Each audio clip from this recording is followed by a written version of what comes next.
Hello learners, welcome to my YouTube channel to the point learning. आज मैं आपके साथ क्लास 12 फिजिकल एजुकेशन का next chapter 2 marks based question पे discuss करने जा रही हूँ, जो कि है physiology and injuries in sports.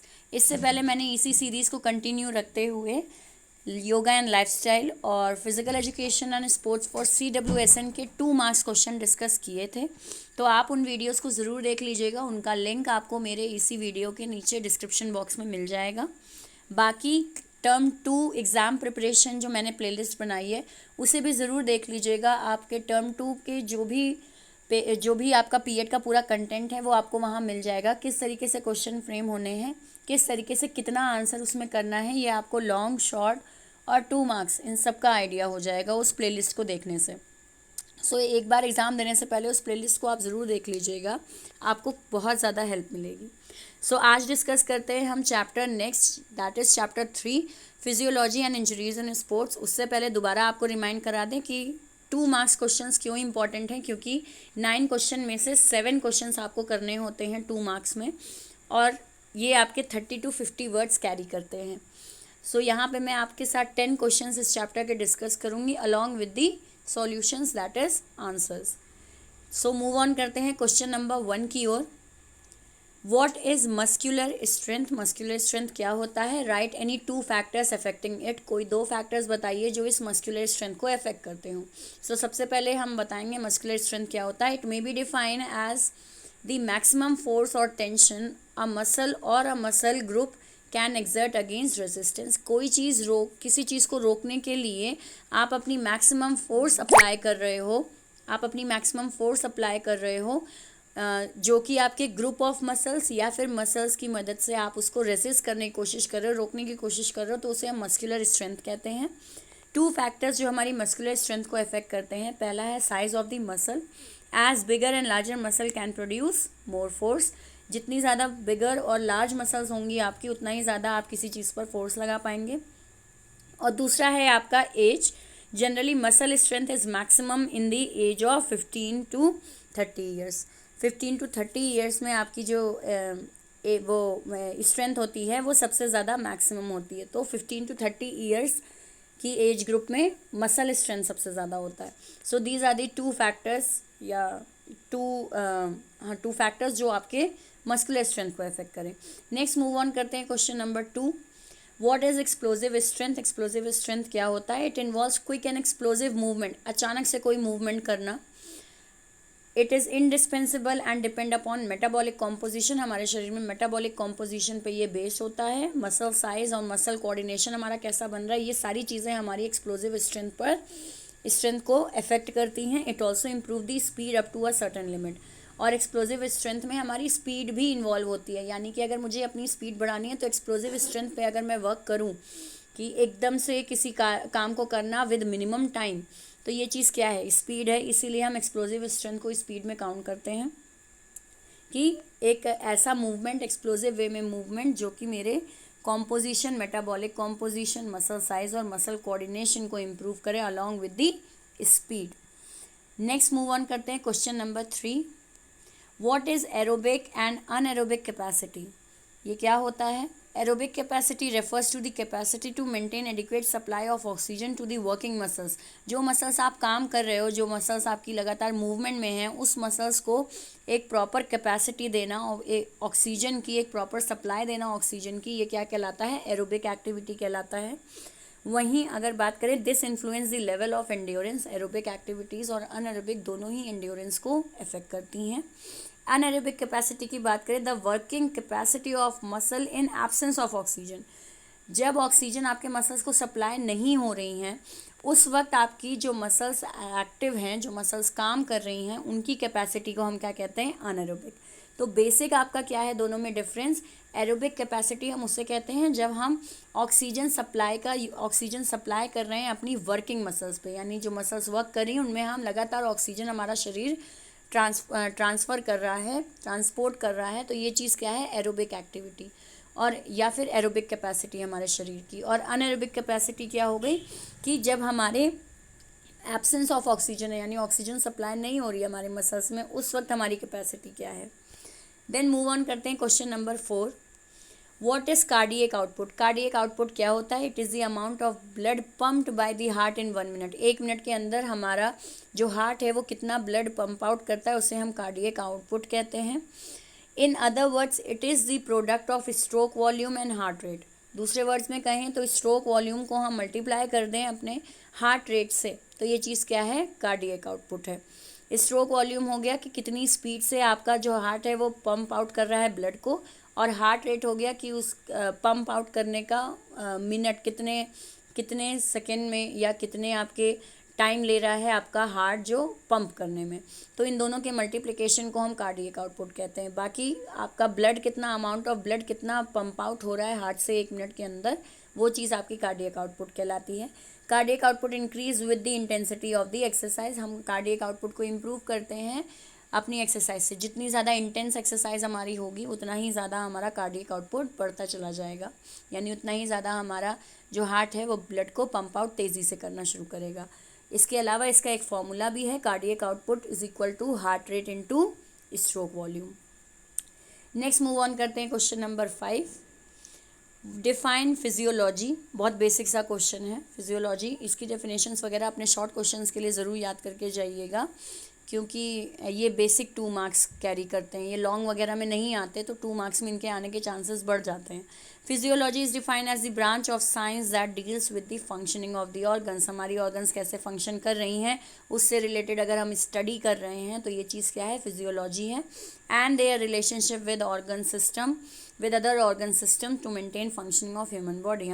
हमारी बॉडी जो है वो प्रॉपर फंक्शन कर सके, उसके लिए हमारे अदर ऑर्गन्स जो हैं उनके बारे में भी अगर हम स्टडी कर रहे हैं, किस तरह वो वर्क करते हैं, किस तरह वो इफ़ेक्ट होते हैं, तो ये सारी चीज़ें, इस सारी नॉलेज को हम, इस सारी साइंस को हम क्या कहेंगे? फिजियोलॉजी कहेंगे। Physiology is essential to understand how to attain physical fitness in order to enhance the performance in sports. हमारे स्पोर्ट्स में फिजियोलॉजी पढ़ना क्यों ज़रूरी है? तो इसलिए ज़रूरी है ताकि हम अपनी फ़िटनेस को अचीव कर सकें, अच्छे से अपने ऑर्गन्स को समझ सकें, और किस एक्सरसाइज से या किस तरीके की एक्टिविटीज़ से हमारी ऑर्गन्स इंप्रूव हो सकती हैं, फिटनेस हमारी बढ़ सकती है, वो चीज़ हम नॉलेज गेन कर सकते हैं with the help of study of physiology. Then move on करते हैं क्वेश्चन नंबर 6 पर। List out different types of soft tissue injury. या फिर ये एक क्वेश्चन आपका बन सकता है, draw a flow chart on the basis of soft tissue injury. तो आप फ्लो चार्ट का मतलब भी यही है कि एक चार्ट फॉर्मेशन में आप बताएंगे कि कितने तरह की सॉफ्ट टिश्यू इंजरी होती है। और केवल सॉफ्ट टिश्यू इंजरी ही नहीं, आपने इस चैप्टर में बोन फ्रैक्चर पढ़ा है, उस बोन फ्रैक्चर को भी आपके चार्ट के फॉर्मेशन में 2 मार्क्स में आ सकता है कि थोड़ा सा डिस्क्राइब कर दीजिए और बताइए कि बोन इंजरी कितने टाइप की होती हैं। तो वो भी आप यहाँ पे उसको भी रिवाइज करके जाइएगा। सो लिस्ट इनकी सॉफ्ट टिश्यू इंजरी कितने टाइप्स की होती है? Abrasion, contusion, laceration, incision, strain and sprain. ये अलग अलग टाइप की आपकी सॉफ्ट टिश्यू इंजरी होती है। नेक्स्ट मूवमेंट आपका होता है क्वेश्चन 7। क्वेश्चन 7 की ओर मूव ऑन करते हैं। What is strain? स्ट्रेन क्या होता है? What are its prevention? यानी हम स्ट्रेन को प्रिवेंट कैसे कर सकते हैं, ठीक कैसे कर सकते हैं, मतलब ना हो, हमें स्ट्रेन ना होने पाए, वो हम कैसे उसको कंट्रोल कर सकते हैं, तो वो चीज़ आपकी प्रिवेंशन कहलाती है। और केवल इसी के नहीं, बाकी के प्रिवेंशन मेजर्स भी याद करके जाइएगा। ऐसे याद करिए कि आप उसको समझें। रटने बैठेंगे तो इस चैप्टर में हर एक इंजरी के प्रिवेंशन है, कहाँ तक आप रटेंगे? इसलिए समझ लीजिए जो बेसिक एक प्रिवेंशन सब में यूज़ हो रही हो, या एक बेसिक जो ट्रीटमेंट आप देते हैं, वो चीज़ क्या हो जाएगी आपकी प्रिवेंशन। आप उस केस में थ्योरी बेस पर लिख पाओगे। सो स्ट्रेन क्या होता है? Strain is defined as an injury to a tendon that is tissue that connect your muscle and bones. Strain को हम ऐसी इंजरी कहते हैं जो जनरली आपके टेंडन में होती है। टेंडन में होने का मतलब ये है कि जो आपके टिश्यूज़ कनेक्ट होते हैं मसल और बोन से, ठीक है। मसल और बोन को जो टिश्यू कनेक्ट करते हैं, अगर उन टिश्यूज़ में चोट लग जाए तो उसे हम क्या कहते हैं? उसे हम कहते हैं स्ट्रेन।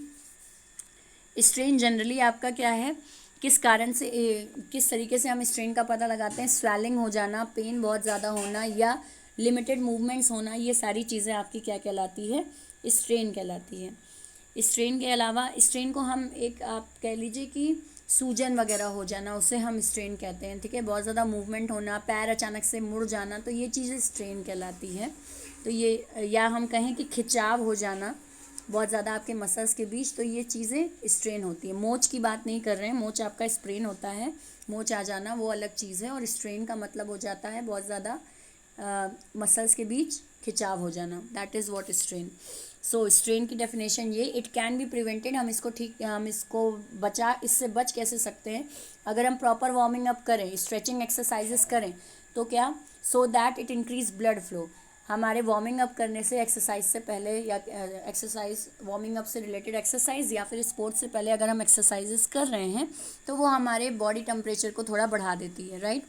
ब्लड सर्कुलेशन इंप्रूव हो जाता है, इंक्रीज़ हो जाता है हमारी बॉडी में, और जब ब्लड फ्लो हमारी बॉडी में इंक्रीज़ होता है तो वो थोड़ी मसल्स को लूजन कर देता है, मसल फंक्शंस में आ जाती है, राइट। केवल मसल्स ही नहीं, टेंडन्स, लिगामेंट्स, ये सब, जब ये सब फंक्शन में आ जाएंगे तो अचानक से किसी भी तरीके का स्ट्रेन पड़ना या स्प्रेन पड़ने के चांसेस कम हो जाते हैं। So this is what its prevention. Next question move on करते हैं, question number 8। Enlist various type of bone injury along with short explanation. अब इस क्वेश्चन में, मैंने इस क्वेश्चन को लेंदी कर रखा है, आपके एग्जाम में हो सकता है कि आपसे किसी 2 बोन इंजरी के बारे में पूछ लें, या 4 बोन इंजरी के बारे में पूछ लें, या केवल एक चार्ट ही बनाने के लिए दे दिया जाए कि बोन इंजरी का चार्ट फॉर्मेशन कर दीजिए। तो ये डिपेंड करता है कि वहाँ किस तरीके से आपका क्वेश्चन आए। बाकी मैंने यहाँ आपके सारे के सारे फ्रैक्चर को थोड़ा शॉर्ट में करके बताया है। सो पहला आते हैं various type of various type of bone injury में। पहला है stress fracture. An overuse injury occur when muscle become fatigue. जब हमारी मसल्स थक जाती हैं और हम बहुत ज़्यादा मसल्स को यूज़ कर रहे हैं, ओवर यूज़ कर रहे हैं, तब जो फ्रैक्चर हो जाए आपके बोन में, तो वो क्या कहलाता है, स्ट्रेस फ्रैक्चर कहलाता है। Then second one is greenstick fracture. Occur when a bone bends और क्रैक। जब बोन्स क्रैक हो जाए, एक निशान सा जिसको हम कहते हैं क्रैक बन जाए बोन में, तो वो चिटकन जो होती है वो हो जाए बोन में, तो उसे हम ग्रीन स्टिक फ्रैक्चर कहते हैं। Then comminuted fracture. Bone breaks into more than 2 fragments. Bone का 2 से ज़्यादा या दो से ज़्यादा पीसेज में हो जाना, तो ये चीज़ क्या कहलाता है, कॉम्बिन्यूटेड फ्रैक्चर कहलाता है। देन है oblique fracture. Bone break at a diagonal angle. एक डायगनल यानी टेढ़ी लाइन में आपके बोन का टूट जाना, किसी पर्सन की बोन जो है वो टेढ़े तरीके से टूट जाए डायगनल फॉर्म में, तो वो चीज़ क्या है, oblique fracture. Then transverse fracture. Bone breaks at a right angle to the long axis of the bone. यानी कि बोन का एक लंबे हिस्से में टेढ़े तरीके से टूट जाना, या हम कहें कि बोन टूट के अलग हो गई है लेकिन काफ़ी लंबे फॉर्म में। एक पूरी बोन ले लीजिए, उसे बीच से आप एक लंबा एक कट मारिए जिसमें बोन जो है वो एक लंबे कट से टूट जाए, तो वो चीज़ आपका क्या कहलाता है, ट्रांसवर्स फ्रैक्चर कहलाता है। राइट एंगल बेसिकली इसका होता है। देन आते हैं नेक्स्ट पे, लास्ट है आपका impacted fracture. Whose ends of crack bones are driven into each other. यानी कि बोन टूट के एक दूसरे में टेढ़ी मेढ़ी घुस भी गई है, वो चीज़ क्या कहलाती है, इम्पैक्टेड फ्रैक्चर कहलाती है, ठीक है। बोन क्रैक हुई हैं और इधर उधर ड्राइवन इनटू ईच अदर, यानी एक दूसरे में थोड़ा अनसेटल्ड फॉर्म में जुड़ भी गई हैं एक दूसरे से। जुड़ने का मतलब है घुस जाना, इस तरीके से बोन का टूटना कि टूट के इधर उधर टेढ़े मेढ़े तरीके से एक दूसरे से अटैच हो जाएं, तो वो चीज़ आपका इम्पैक्टेड फ्रैक्चर कहलाता है। So these are the 6 type of fractures. Next move on करते हैं क्वेश्चन नंबर 9 की ओर। When does PRICE and RICE therapy is used. PRICE और राइज थेरेपी हम कब यूज़ करते हैं। PRICE therapy is used for mild sprain and strain as a home using treatment for 2 to 3 days। हम इस price method जो है या प्राइस थेरेपी जो है वो उसको घर में यूज़ करते हैं जनरली, जब हमें छोटा मोटा स्प्रेन या स्ट्रेन हो जाए, यानी किसी तरीके का खिंचाव या मोच वोच आ जाना, तब जो हम ट्रीटमेंट अपने घर में करते हैं एज अ होमेडियल ट्रीटमेंट या रेमेडी, तो वो चीज़ क्या कहलाती है, प्राइस कहलाती है। इसको हम कब तक कैरी ऑन करते हैं, 2 से 3 दिन जनरली फॉलो करते हैं। इसका फुल फॉर्म क्या है, protection for P, rest for R, I for ice, C for compression and E for elevation, ये इसका फुल फॉर्म है। नेक्स्ट राइज थेरेपी की बात करें। RICE therapy is used when a strain and sprain injury recur. यानी आपने after PRICE therapy, आपने PRICE therapy की, ठीक है, उसके बाद क्या हुआ, आप दोबारा स्पोर्ट्स खेलने लगे, परफॉर्मिंग इन स्पोर्ट्स, आप दोबारा स्पोर्ट खेलने लगे और फिर से वही आपका स्ट्रेन और स्प्रेन लौट आया उसी जगह पे चोट पे, तो फिर आप उसके बाद क्या करते हो, राइस थेरेपी करते हो। ठीक है, फिर प्राइस से बात नहीं, फिर राइस थेरेपी आप यूज़ करते हैं। ये हमेशा आफ्टर ट्रीटमेंट होता है, जब आपकी चोट रिकर हो जाए, दोबारा आ जाए। तो ये चीज़ इट स्टैंड फॉर, ये स्टैंड करती है R for rest, I for ice, C for compression and E for elevation. So this is what RICE. PRICE therapy हमेशा हम पहले करते हैं, और उसके बाद जब दोबारा चोट रिकर हो जाए, दोबारा आ जाए चोट वहीं पर, या दोबारा उसको प्रॉपर रिलैक्सेशन नहीं मिला और फिर से वो चोट आपकी दोबारा अकर हो गई है, दोबारा आ गई है, तो ये चीज़ क्या हो जाता है, राइस ट्रीटमेंट करते हैं फिर हम उसमें, या राइस थेरेपी करते हैं। नेक्स्ट मूव ऑन करते हैं आज के वीडियो के लास्ट क्वेश्चन में, जो कि है what do you mean by first aid. First aid का क्या मतलब होता है?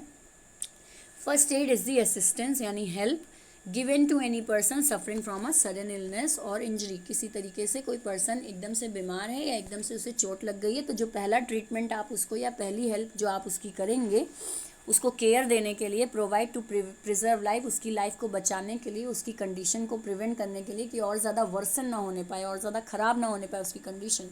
तो जो स्टार्टिंग का रिकवरी आप उसको देंगे, वो क्या कहलाती है, आपकी फर्स्ट एड कहलाती है। So this is the definition.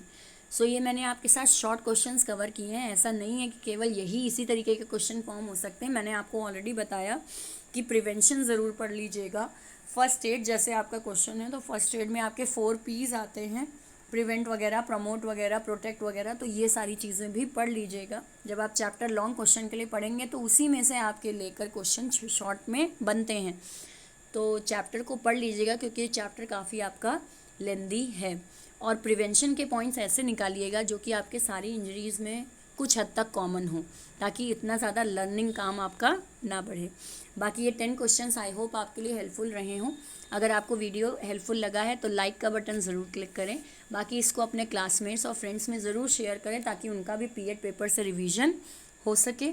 अगर चैनल को सब्सक्राइब नहीं किया है तो सब्सक्राइब ज़रूर कर लें, और बेल आइकन पे ज़रूर क्लिक करें, ताकि मेरे वीडियो अपलोड करते ही आपके मोबाइल पे नोटिफिकेशन फ्लैश हो जाए। और बाकी कोई आपकी क्वेरी है, कोई आपका क्वेश्चन है, कोई सजेशन है, तो कमेंट सेक्शन में उसे ज़रूर लिख सकते हैं। और आपके एग्ज़ाम जो हो रहे हैं उसके लिए ऑल द बेस्ट, और पीएड पेपर के लिए भी all the best. Thank you and have a nice day.